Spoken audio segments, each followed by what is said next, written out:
वालेकुम। आज हम एफएसए यानी फाइनेंशियल स्टेटमेंट एनालिसिस में अकाउंटिंग साइकिल पे बात करेंगे, जो हमारा थर्ड वीक है। 2 वीक ऑलरेडी हमारे कंप्लीट हो चुके हैं और हम थ्योरेटिकली कुछ देख रहे हैं अकाउंटिंग कॉन्सेप्ट्स को, अकाउंटिंग इंफॉर्मेशन को और फाइनेंशियल रिपोर्टिंग को। अकाउंटिंग साइकिल क्योंकि आप पहले पढ़ चुके हैं, फर्स्ट सेमेस्टर में भी आपने अकाउंटिंग साइकिल देखा और फिर और डिफरेंट सब्जेक्ट रहे जिनमें अकाउंटिंग साइकिल को ज़रूर आप पढ़ चुके हैं, समझ चुके हैं, न्यूमेरिकली देख चुके हैं, इसकी एप्लीकेशन समझ चुके हैं। तो आज देख लेते हैं कुछ दोबारा हो सकता है कि कोई अगर प्रॉब्लम या कन्फ्यूजन अभी तक है किसी स्टूडेंट को तो क्लियर हो जाए। अकाउंटिंग साइकिल देखें, अकाउंटिंग प्रोसेस या अकाउंटिंग साइकिल एक फाइनेंशियल ईयर में, फिजिकल ईयर में हर ऑर्गेनाइजेशन को या एक अकाउंटिंग पीरियड में कंप्लीट करना होता है कि जब आप ट्रांजैक्शन से कोई भी ट्रांजैक्शन आपके पास या कोई भी बिजनेस इवेंट अकर होता है और वहाँ से अकाउंटिंग स्टार्ट हो जाती है। अब जैसे फाइनेंशियल स्टेटमेंट और क्लोजिंग इंटरेस्ट की स्टेज आती है तो अकाउंटिंग साइकिल क्लोज हो के आपको एक नई ट्रांजैक्शन, नया बिजनेस इवेंट आपको प्रोवाइड करता है। तो ये एक स्टेप बाय स्टेप प्रोसेस है, स्टेप बाय स्टेप एक्टिविटी है अकाउंटिंग साइकिल। तो पहले ये डिफाइन कर लेते हैं, अकाउंटिंग साइकिल की डेफिनेशन ले लेते हैं। The accounting cycle is the holistic process of recording and processing all financial transactions of the company from when the transaction occurs to its representation on the financial statements to the closing entries. One of the main duty of bookkeeper is to keep track of full accounting cycle from start to finish. The cycle represents itself every fiscal year as long as the company remains in the business. The accounting cycle incorporates all the accounts, journal entries, T accounts, debits and credit, adjusting entries over the full cycle. ये कुछ मैंने introduction आपके सामने रखा है। ये accounting cycle एक holistic process है, एक स्टेप बाय स्टेप प्रोसेस जहां आप डिफरेंट अकाउंट्स को क्रिएट करते हो। अकाउंट की क्रिएशन से लेकर अकाउंट की आप कह सकते हो कि जो हम जिसे समराइजेशन कहते हैं या फाइनलाइजेशन है, फाइनल स्टेज है, और फिर क्लोजिंग एंट्रीज है। ये सारा प्रोसेस, ये मुकम्मल प्रोसीजर जो है, ये प्रिंसिपल्स को फॉलो करते हुए, जो हम पढ़ चुके हैं गैप प्रिंसिपल्स को, अकाउंटिंग स्टैंडर्ड्स को फॉलो करते हुए आप अकाउंटिंग करते हैं। ये आपके पास है अकाउंटिंग साइकिल। स्टेप्स इजी हैं, आप देख लें, कोई प्रॉब्लम नहीं होना चाहिए यहाँ में कि क्योंकि तमाम अकाउंटिंग कर चुके हैं आप लोग। First transaction, second journal entry stage होती है। ट्रांजैक्शन से अकाउंटिंग साइकिल स्टार्ट होते हैं, जर्नल एंट्री से नहीं होता। अकाउंटिंग साइकिल स्टार्ट होगा ट्रांजैक्शन से, ठीक हो गया। फिर है जर्नल एंट्रीज, जो फर्स्ट बुक है, क्रोनोलॉजिकल बुक, आप डेबिट क्रेडिट करते हो, फर्स्ट बुक बनाते हो, जर्नल एंट्रीज पास करेंगे आप। फिर पोस्टिंग है, पोस्टिंग के बाद trial balance, worksheet, adjusting entries, financial statement and closing entries. Clear हो गई बात। अब फर्स्ट हम स्टार्ट कर लेते हैं, अकाउंटिंग साइकिल के स्टेप्स देख लेते हैं। ट्रांजैक्शन, मैं साथ बुक के जो पेजेस आपको शेयर कर दूंगा, वहाँ आप देखेंगे कि आपको कुछ एक्स्ट्रा कुछ मिल जाएगा। ये ट्रांजैक्शन में 2 फेजेस आपको देखने होते हैं। फर्स्ट ट्रांजैक्शन क्या है, occurrence of business event is called transaction. Transaction in कोई भी बिजनेस इवेंट अकर हो जिसके आपके पास प्रूफ हो, एविडेंस हो, यानी अकाउंटिंग एविडेंस हो, लीगल एविडेंस रखते हो, डॉक्यूमेंट्री प्रूफ हो जिस ट्रांजैक्शन का, जिस बिजनेस इवेंट का, उसे आप ट्रांजैक्शन कहेंगे। ठीक हो गया। तो ट्रांजैक्शन 2 फेजेज रखती है। फर्स्ट फेज है आपके पास आइडेंटिफिकेशन ऑफ बिजनेस इवेंट, दूसरी फेज होगी analysis of business event, to analyse the business event. यानी बिजनेस इवेंट अकर हो रहा है किसी ऑर्गेनाइजेशन में, तो फर्स्ट बिजनेस इवेंट को एनालाइज करेंगे, फिर आइडेंटिफाई करेंगे, फिर एनालाइज करेंगे, ये फेज़ होगी। तो अब आप क्लियर कर चुके होंगे कि ट्रांजैक्शन को कैसे हमने देखना है। ट्रांजैक्शन में आपके पास 2 फेजेस होंगी। क्लियर हो गई बात। यानी ट्रांजैक्शंस बिजनेस इवेंट में आप 2 फेजेस को एक अकाउंटेंट को देखना होगा। आपको फर्स्ट फेज ये देखना होगा कि जो बिजनेस इवेंट अकर हुआ है उसको आप उसके आइडेंटिफिकेशन करेंगे। आइडेंटिफिकेशन मींस कि वोचर देखना होगा, वोचर बिजनेस आपके अकाउंट से रिलेटेड हो, स्लिप आप अकाउंट से रिलेटेड हो, इनवाइस आपके बिजनेस नेचर से रिलेटेड हो, मीन्स बिजनेस से रिलेटेड हो, अकाउंटिंग पीरियड से रिलेटेड हो।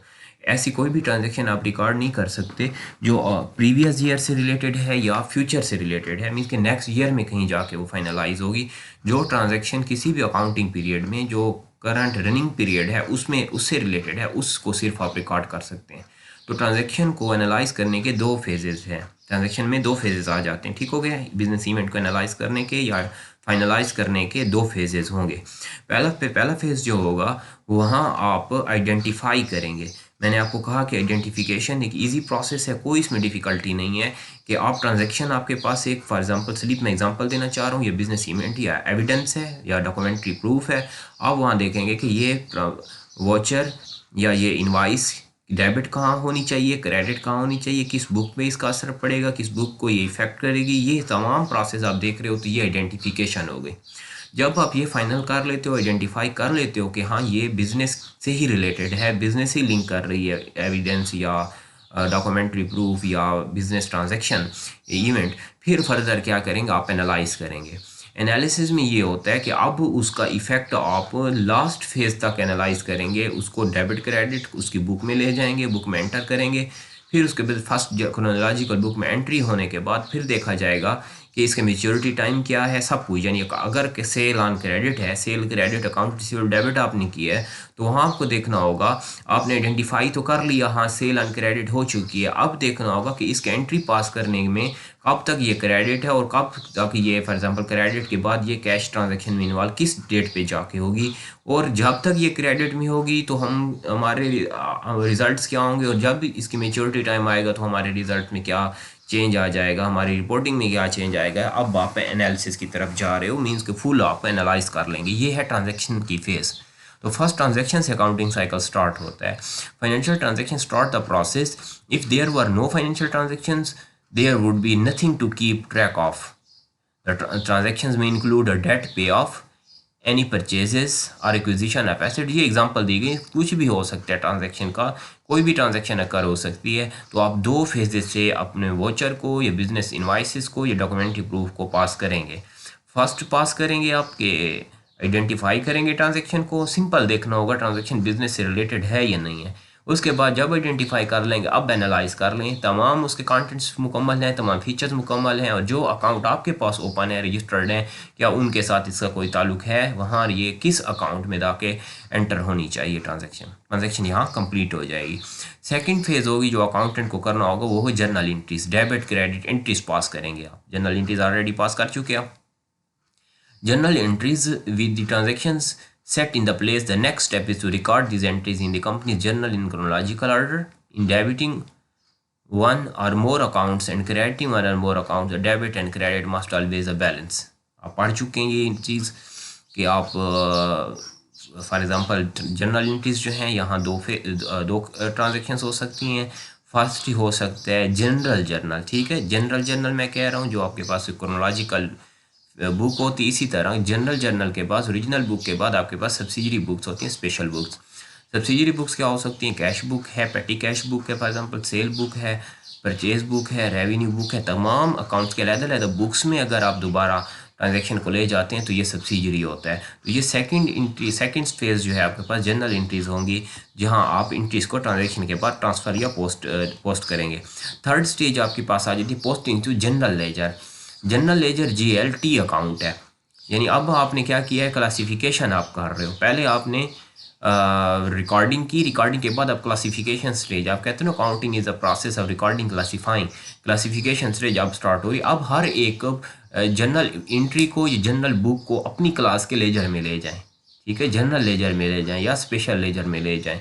अब जनरल लेजर बनाएंगे, जनरल लेजर में मिक्सचर होगा तमाम ट्रांजैक्शन, स्पेशल लेजर में स्पेशल ट्रांजैक्शन। हर एक आप कह सकते हो जनरल लेजर की ट्रांजैक्शन अब स्पेशल में चली जाएंगी, कैश की कैश लेजर में चली जाएंगी, सेल लेजर में चले जाएगा, अकाउंट पेबल में, कैश और अक्रूड ट्रांजैक्शन तमाम अलग-अलग हो जाएंगी। ये आपके पास है पोस्टिंग स्टेज।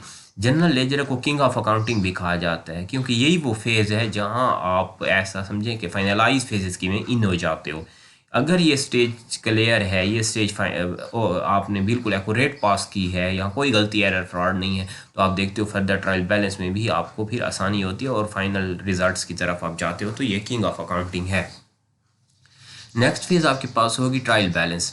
ट्रायल बैलेंस जो है वो अरिथमेटिकल एक्यूरेसी आप यहाँ चेक कर लेंगे। जो बैलेंसेस लेजर किएंगे उन बैलेंसेस का ट्रायल किया जाएगा, यानी जनरल लेजर का T अकाउंट के जो बैलेंसेस होंगे इनका आप ट्रायल किया जाएगा। ट्रायल आप ऑलरेडी आपको स्ट्रक्चर क्लियर होगा। आप क्या करते हो, नेम ऑफ अकाउंट्स आप लिख लेते हो, इसी तरह डेबिट बैलेंस और क्रेडिट बैलेंस लिखते हो। डेबिट और क्रेडिट बैलेंस इक्वल आने चाहिए। अगर कहीं फ़र्क आ गया, अगर कहीं आप देखते हो कि डिफरेंसेस हैं, डिफरेंस आ रहा है, तो फिर आप इसका मतलब है कि कहीं या एंट्री गलत आपने की है, या आपके बैलेंसेस गलत लिए गए हैं, या कहीं कोई एरर है। तो ये हो गया ट्रायल बैलेंस। अब ट्रायल बैलेंस के बाद ऑप्शनल कुछ फेजेस होती हैं जो कुछ ऑर्गेनाइजेशन करती हैं, कुछ नहीं करती हैं। ज़रूरी नहीं है कि वर्कशीट बनाई जाए, लेकिन अगर वर्कशीट बना ली जाए तो काफ़ी एरर से और फ्रॉड से बचा जा सकता है। तो वर्कशीट एक ऑप्शनल फेज़ है, आपके पास कंपलसरी फेज़ नहीं है। Worksheet when the debit and credits on the trial balance don't match, the book keeper must look for the errors and make corrective adjustment that are tracked on the worksheet. अगर trial balance में आप देखते हो कि बराबरी नहीं आ रही, या कुछ ऐसे बैलेंसेस, कुछ ऐसे अकाउंट्स जो नेक्स्ट ईयर से जाके ताल्लुक़ रखते हैं, इस ईयर में उनकी एंट्री पास नहीं होनी चाहिए थी, या इस ईयर के वो बैलेंसेस या अमाउंट्स नहीं है, फिर उनकी लिए आप क्या करेंगे, वर्कशीट की तरफ जाएंगे। एक स्ट्रक्चर मैंने वर्कशीट का रखा है। वर्कशीट क्यों कहा जाता है, ये एक एक्सेल शीट है। एक एक्सेल शीट मीन्स कि एक शीट पे तमाम चेंज, तमाम बैलेंसेस नज़र आ जाते हैं। देख लें कि यहाँ आपके पास तमाम अकाउंट्स हैं जो कंपनी के पास, देखें कैश से लेके मैंने वेज, इंटरेस्ट, एक्सपेंस तक यहाँ अकाउंट शो किए हैं। ये तमाम यानी बैलेंस शीट और इनकम स्टेटमेंट के अकाउंट हैं। Cash account, receivable, prepaid, inventory, lease hold improvements account, accommodated depreciation account, ये सारी बैलेंस शीट आ रही है। यहाँ अब रेवेन्यू स्टार्ट हो गई, इनकम स्टेटमेंट, ये आपने का लिस्ट फॉर्मेट में तमाम अकाउंट्स लिख लेने होते हैं, लिख लेंगे आप। इसी तरह अनएडजस्टेड ट्रायल बैलेंस, जो प्रीवियस ट्रायल हो चुका ये अनएडजस्टेड था, इसमें जब एडजस्टमेंट आएगी, चेंज जो आएगा, फिर अब के हम इसकी एडजस्टमेंट कर रहे हो, यही तो एडजस्टिंग इंट्रीज की फेज़ आती है। ये आपके पास प्रीवियस जो अकाउंट्स है वो आपने लिख लिए हैं। इसके बाद आपने ये क्या काम करना है, अब आप एडजस्टिंग इंट्रीज पास करेंगे। एडजस्टिंग इंट्रीज क्यों पास होंगी कि अगर कोई ऐसी ट्रांजैक्शन जो भूल चुके हैं आप पहले पास नहीं की, या जो गलत पास हुई है, या जो एक्सेसिव पास हुई, यानी आपने 12,000 की एंट्री पास की, 2000 फॉर एग्जाम्पल 2015 में आपने एंट्री पास की, जनरल एंट्री पास की 12,000 कैश की, लेकिन वो 12,000 कैश में 10,000 कैश आपका जो था वो उसी पीरियड से रिलेटेड था, और 2,000 कैश जो है वो 2016 में जाके कहीं ना कहीं फाइनलाइज होगा, क्लियर होगा जहाँ, तो इसीलिए अब आपकी एडजस्टमेंट पास कर लेंगे। तो यहाँ एडजस्टिंग एंट्रीज यानी जो चेंज आ रहा है, जैसे यहाँ आप देख सकते हैं कि कैश पहले डेबिट में चल रहा है, इसी तरह एक्स्ट्रा डेबिट था 1000 रिसीव हुआ था, लेकिन उसको एंटर नहीं किया गया, तो आपने क्या कर लिया कि एंट्री पास कर ली, एडजस्टिंग एंट्रीज, और उसको एडजस्ट कर ली। इसी तरह क्रेडिट भी फिर आप देख सकते हैं कि 1000 शो हो रहा है, यानी ये 1000 आपने पहले डेबिट किया, और एक यानी $1000 के कोई एक वोचर ऐसा भी था जो पे किया था, रिकॉर्ड नहीं किया था, तो उसे रिकॉर्ड करने के बाद डेबिट में दोबारा 32,800 आपके पास रिज़ल्ट आ गए। अब जो बैलेंस शीट होगी उसमें जो चेंज आने के बाद रिज़ल्ट होगा वो आपके पास आएगा। ये देखें बैलेंस शीट का, इनकम स्टेटमेंट और बैलेंस शीट, पहले इनकम स्टेटमेंट बनती है फिर बैलेंस शीट बनती है। इस तरह एडजस्टमेंट की मैं बात करना चाह रहा हूँ कि एडजस्टिंग इंट्रीज वर्कशीट क्यों बनाई जाती है। इसी तरह नेक्स्ट है कि अकाउंट रिसीवेबल, पहले आपके पास 300 है, 300 के बाद डेबिट में दोबारा आपने 300 लिख लिया है, तो 300 इसका मतलब है कि यहाँ एडजस्टिंग इसकी कोई पास नहीं हुई, कोई इसमें चेंज नहीं था, कोई गलती या एरर नज़र नहीं आ रहा था। प्रीपेड रेंट जो था आपके पास, पहले प्रीपेड रेंट अनएडजस्टेड में कुछ शो नहीं हुआ था, हो रहा था, लेकिन एक आपको क्लियर हुआ, कोई वोचर आपको नज़र आया जो एंटर नहीं किया गया था, या जो गलत एंट्री पास की गई थी, या एरर में पड़ा था कि 1000 ऐसा था जो आपने प्रीपेड किया था, एडवांस में पेमेंट की थी, लेकिन उसका वोचर को अकाउंटेंट ने रिकॉर्ड नहीं किया था।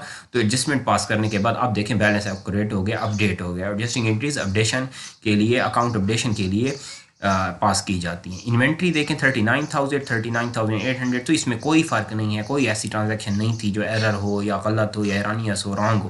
तो ये है वर्कशीट, जो वैसे तो ऑप्शनल होती है, लेकिन ऑर्गेनाइजेशन इसे इसलिए बनाती हैं कि ताकि एक ही शीट पे, एक ही पेज पे आपको तमाम रिकॉर्ड्स, रिजल्ट्स मिल जाएं। अब चलते हैं नेक्स्ट फेज की तरफ, वो है एडजस्टिंग इंट्रीज, जो बात हो रही थी। एडजस्टिंग इंट्रीज इसके बाद आप पास करेंगे, और adjusting entries at the end of the company's accounting period, adjusting entries must be posted to accounts for accrual and deferrals, कि अगर कोई ऐसी ट्रांजेक्शन जो फॉर एग्ज़ाम्पल आपने सेमेस्टर फीस दी है, आप कह सकते हो कि फॉर एग्ज़ाम्पल अक्टूबर में आपने सेमेस्टर, अक्टूबर फर्स्ट को सेमेस्टर फीस आपने दी 6 मंथ के लिए, तो अक्टूबर, नवंबर और दिसंबर 3 मंथ्स जो थे वो होते अकाउंटिंग में क्लोज हो जाएंगे, इस पीरियड में क्लोज हो जाएंगे, और नेक्स्ट जब पीरियड आएगा उसमें 3 मंथ जाएंगे। तो आप 6 मंथ प्रीवियस टाइम में या जिस टाइम पेमेंट की थी उस वक्त रिकॉर्ड नहीं कर सकते। आपने अगर जनरल 6 मंथ की रिकॉर्ड की है तो 3 मंथ को एडजस्ट करेंगे। 3 मंथ रिलेटेड एंड 3 रिलेटेड नहीं है। ये होती है एडजस्टिंग एंट्रीज। अकाउंट को अपडेट करने के लिए आप एडजस्टिंग एंट्रीज पास करते हो कि जो अमाउंट्स, जो बैलेंसेज आपके करंट पीरियड से रिलेटेड हो, सिर्फ वही ही अकाउंटिंग साइकिल में रहें, तो उन्हीं को अकाउंटिंग साइकिल में रखा जाएगा। बाकी को आप क्या करते हो, माइनस कर लेते हो, अगेंस्ट एंट्री पास कर लो, तो उलट एंट्री पास करके नेक्स्ट आप ईयर में ले जाते हैं। यहाँ तक एडजस्टिंग एंट्रीज की स्टेज तक आप पहुँचते हैं। इसके बाद आपके पास आ जाती है फाइनेंशियल स्टेटमेंट्स, यानी अब आपने अपने ट्रायल बैलेंस में गलती आई है या कोई एरर नज़र आ रहा था, उसको एडजस्ट कर लिया। एडजस्टमेंट के बाद अब आप क्या करेंगे, फाइनेंशियल स्टेटमेंट्स बनाएंगे। आपको पता है financial statements, balance sheet, income statement, cash flow statements, जो आपके बैलेंसेस ट्रायल हो चुके हैं, इन बैलेंसेस को उन्हीं स्टेटमेंट्स में ले जाएं। ट्रायल में जो बैलेंस थे वही स्टेटमेंट्स में जाएंगे। ठीक हो गया। एडजस्टेड ट्रायल बैलेंस में पहले अनएडजस्टेड ट्रायल बैलेंस, फिर एडजस्टिंग एंट्रीज, फिर एडजस्टेड ट्रायल बैलेंस, वर्कशीट, और अब आपके पास फर्दर क्या हो जाएगा, फाइनेंशियल स्टेटमेंट्स हो जाएंगी, और ये लास्ट फेज होगी। अब देखें क्लोजिंग एंट्रीज, इसके बाद की फेज है हमारे पास। क्योंकि ब्रीफ है तो इसीलिए मैं थोड़ा शॉर्ट ले रहा हूँ, आप पढ़ चुके हैं ऑलरेडी। क्लोजिंग एंट्रीज क्या है? क्लोजिंग एंट्रीज जो आपके पास टेम्पररी अकाउंट्स होते हैं। For example, closing the revenue and expenses accounts are closed and zeroed out of the next accounting cycle. पहले तो आपके पास जो टेम्पररी अकाउंट्स होंगे, जो ऐसे अकाउंट्स जो एक साल में ज़रूर क्लोज होने चाहिए, जैसे रेवेन्यू और एक्सपेंसेस टेम्पररी अकाउंट्स होते हैं। ठीक हो गया। इनको आप ज़रूर क्लोज कर लेंगे, इनके बैलेंस को ज़ीरो कर लेंगे, ताकि नेक्स्ट पीरियड जब स्टार्ट हो उसमें ये अकाउंट आपके ना रहें।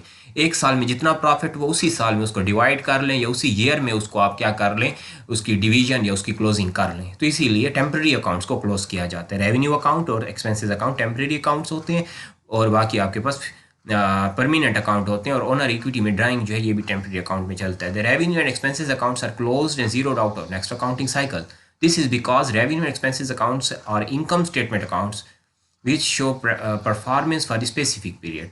क्यों क्लोज किया जाता है इन अकाउंट्स को? क्योंकि ये स्पेसिफिक पीरियड की परफॉर्मेंस शो करते हैं। एसेट्स को नहीं क्लोज कर सकते आप, फिक्स्ड एसेट्स को, क्योंकि वो तो कंटिन्यू रहेंगे। आपके 5 ईयर है तो 5 ईयर तक जाके फिर डिप्रिसिएशन उसकी या उसको स्क्रैप या सालेज किया जाएगा।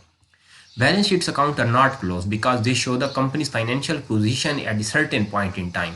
बैलेंस शीट जो है वो क्लोज नहीं हो सकती, क्योंकि तमाम बैलेंस शीट के एसेट्स हैं वो कंटिन्यू रहते हैं। एक ईयर में जो बैलेंस एसेट्स आपके बच जाते हैं, नेक्स्ट में एप्रिसिएशन, डिप्रिसिएशन के बाद आप नेक्स्ट बुक वैल्यू में उसे नेक्स्ट ईयर में ले जाएंगे। तो ये आपके पास, और जैसे मैंने आपको कहा ड्राइंग क्योंकि क्लोज होते हैं, इनकम स्टेटमेंट में जाके उसे क्लोज किया जाता है।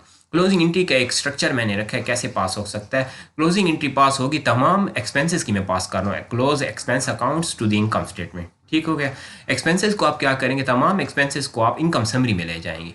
इनकम समरी में, यानी एक्सपेंसेस डेबिट होते हैं तो डेबिट की जगह आ जाएगा इनकम समरी। इनकम समरी ये बुक होती है आपके पास, अलग अकाउंट है जहां आप शो हो रहा होता है कि एक साल में कितने एक्सपेंसेस टोटल हुए थे और उनकी वैल्यू क्या थी। जैसे आपके पास है कि 14,850 के एक्सपेंसेस हुए हैं ये टोटल, इनको आपने दोबारा डेबिट में इनकम समरी में रख लिया। ये क्रेडिट अब एक्सपेंसेस नहीं हो रहे, ये एक्सपेंसेस क्लोज हो रहे हैं। आप कभी नहीं कहेंगे कि एक्सपेंसेस को क्रेडिट किया, एक्सपेंसेस को क्लोज किया गया। तो ये क्लोजिंग एंट्री में डेबिट और क्रेडिट साइड पे आप वो तमाम एक्सपेंसेस की डिटेल शो कर दें, कौन कौन से एक्सपेंसेस हमने क्लोज किए। ठीक हो गया। इसी तरह जब आप रेवेन्यू के करेंगे तो रेवेन्यू में इनकम समरी एक्सपेंस पे डेबिट हो रही है, रेवेन्यू में इनकम समरी क्रेडिट हो जाएगी। रेवेन्यू के तमाम अकाउंट आपकी लिस्ट बन जाएगी डेबिट अकाउंट में एरिया में। तो ये हमारे पास आज का टॉपिक था, अकाउंटिंग साइकिल। इसको समझने की कोशिश करें, इसमें कोई डिफ़िकल्टी नहीं है, इजी टॉपिक है। तमाम अकाउंटिंग इसी स्ट्रक्चर पे होती है, यही फेजेस हम फॉलो करते हैं, फाइनेंशियल अकाउंटिंग हम कर रहे होते हैं। तो नेक्स्ट टॉपिक इंशाल्लाह हम वैसे तो आपके जो टॉपिक चल रहे हैं, यानी जो वीक चल रहा है, इसमें ब्रीफ कहा गया कि brief overview of accounting cycle, लेकिन इससे ज़्यादा ब्रीफ नहीं लिया जा सकता, इससे ज़्यादा हम इसे शॉर्ट नहीं कर सकते। तो इंशाल्लाह नेक्स्ट लेक्चर में नेक्स्ट टॉपिक के साथ मुलाकात होगी। और कोई प्रॉब्लम या कोई क्वेश्चन हो तो ज़रूर आपने बताना है, ज़रूर पूछना है। अपना ख्याल रखिएगा। अल्लाह हाफ़िज़।